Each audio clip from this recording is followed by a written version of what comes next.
Cryptography Fundamentals 2, Mapping Groups, Adding, Subtracting, Multiplying, Dividing, and Explanation. A fundamental element in cryptography is the mapping of one group to another and then being able to map back again. In this, there should be no confusion about the mapping and where it should be deterministic in the things that we map. That is, no matter how many times we do it, we'll always be able to create the same mapping. Obviously, we can add some randomization into the process, but with the same randomization, we should still get the same mappings.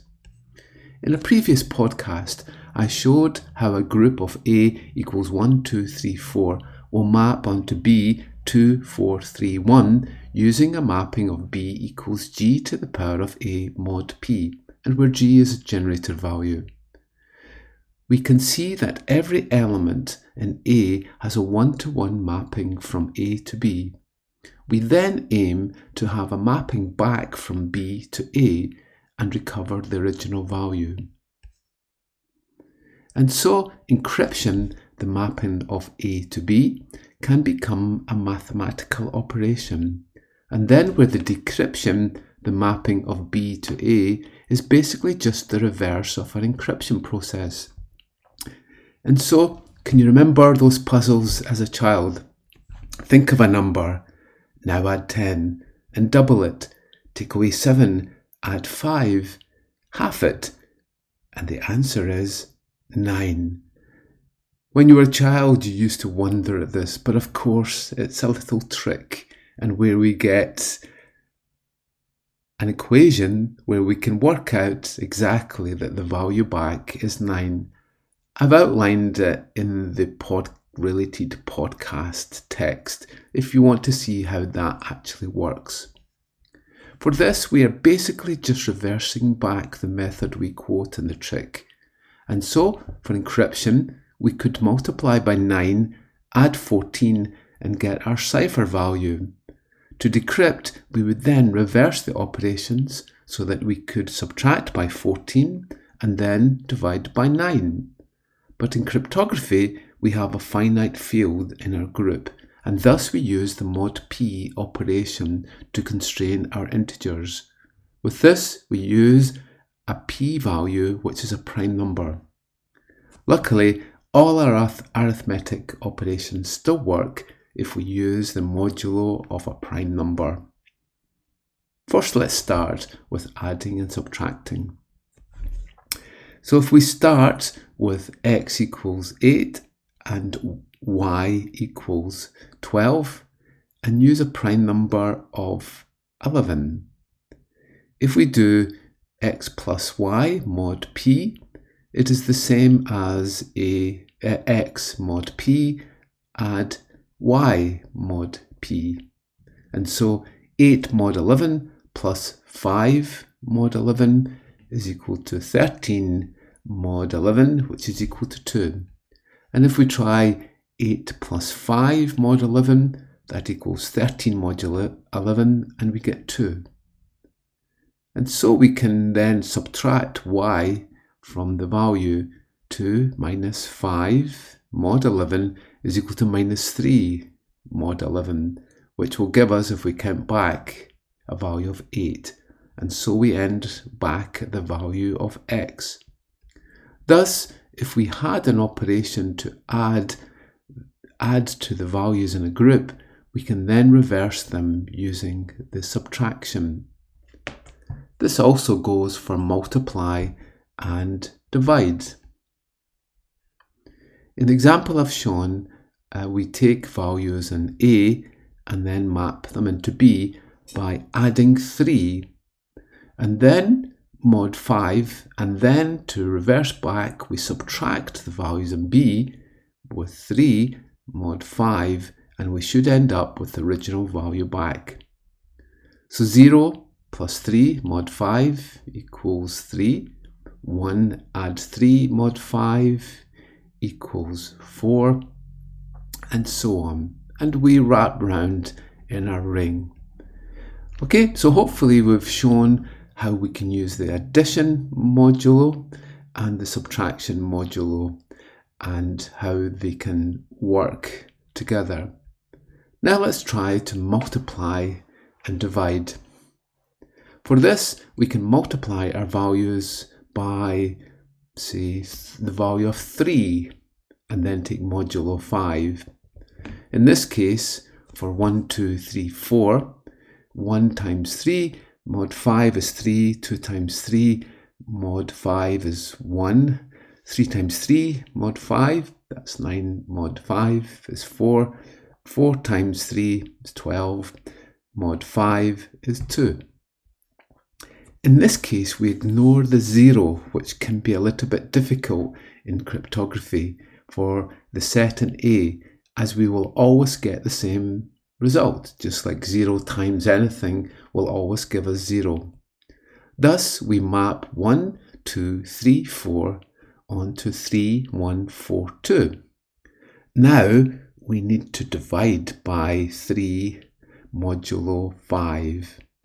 For this, we don't actually do a division, but we do an inverse mod of the value that we're dividing by, and then just use that to multiply. This is basically A divided by B mod P is equal to A times the inverse of B mod P. So basically, we're finding a value of x to make this true. B times x mod P equals 1. This x is known as the multiplicative modular inverse of B. So let's find it with Python. Luckily, Python does this inverse modular value. For this, we use the pow function, where pow A, B, P is equal to A to the power of B mod P. So if we're finding the inverse modulo of 3 mod 5, we take pow 3 to the power of minus 1 mod 5. And we can see from the blog in Python that this gives 2. Now, what we'll do is that we'll multiply each of our values in B by 2 mod 5. So the first one was 3 times 2 mod 5 gives us 1. Great. The next one was 1 multiplied by our 2 multiplied by 2 gives us mod 5 gives us 2. Now the next one was 4 times 2 mod 5 gives us 3. We're on a row here. And then 2 was our last value times 2 mod 5 gives us 4. We have reversed back our original values where 1, 2, 3, 4 map to 3, 1, 4, 2 when we multiplied by 3.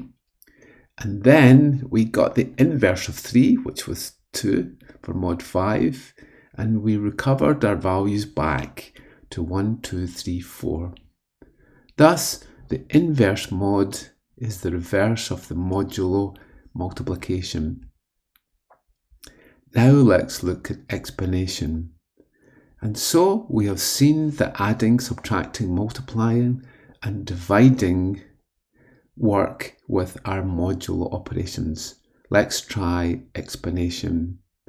For this, we have a value b is equal to a to the power of x mod p.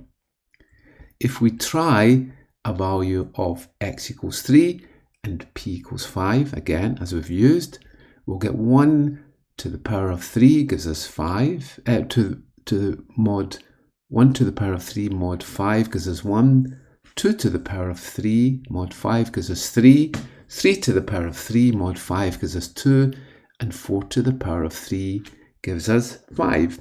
So the mapping, if we raise the values of a to the power of 3 mod 5, we get 1, 3, 2, and 4 for the values of 1, 2, 3, and 4.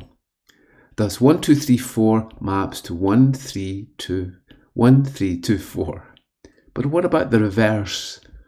How do we get the inverse log of something? Well, this requires an inverse log modulo p function. With this, as with RSA, the RSA encryption method, we find a value of a to the power of x mod p so that x times y mod phi is equal to 1, and where phi is equal to p minus 1. I'll explain that in more detail in a later podcast, but if we just assume for just now that we work out the value of phi as the prime number minus 1. So now we can find the inverse of this explanation by taking the value, raising it to the power of minus 1 to find the inverse, and then taking modulo p minus 1. So we have pow 3, minus 1, 4. And this will give 3 in this case. I appreciate it's the same value as that we've got when we raise it to the power, but this should be the right value to be able to undo our explanation. And so we have reversed, and so if we go ahead, we can now reverse and find the inverse log for 1324 mod 5. Pow 135, that's 1 to the power of 3 mod 5 gives us 1. 3 to the power of 3 mod 5 gives us 2. 2 to the power of 3 mod 5 gives us 3. And 4 to the power of 3 gives us 5. We end up with 1, 2, 3, 4, and we've been able to map back to our original values in A. And so we have reversed our modulo operation. Overall, the magic of phi is at the core of the RSA encryption method, and where we can reverse an explanation. For this, we take a cipher of psi c is equal to m to the power of e mod n, and then we can reverse the value back with a value of d, which is computed by d is equal to the inverse of e mod phi, and where phi is p minus 1 times q minus 1. We recover the message with the message is equal to the cipher to the power of d mod n. In this case, we actually have two prime numbers, p and q, and which are multiplied together to give the modulus. The value of phi that we use is p minus 1 times q minus 1. And it's the magic of a mathematician named as Euler. Conclusions. And so we need to constrain our mathematical operations in our groups with the mod p operation. But as we see, when we use this, all of our computations still work. Thank you.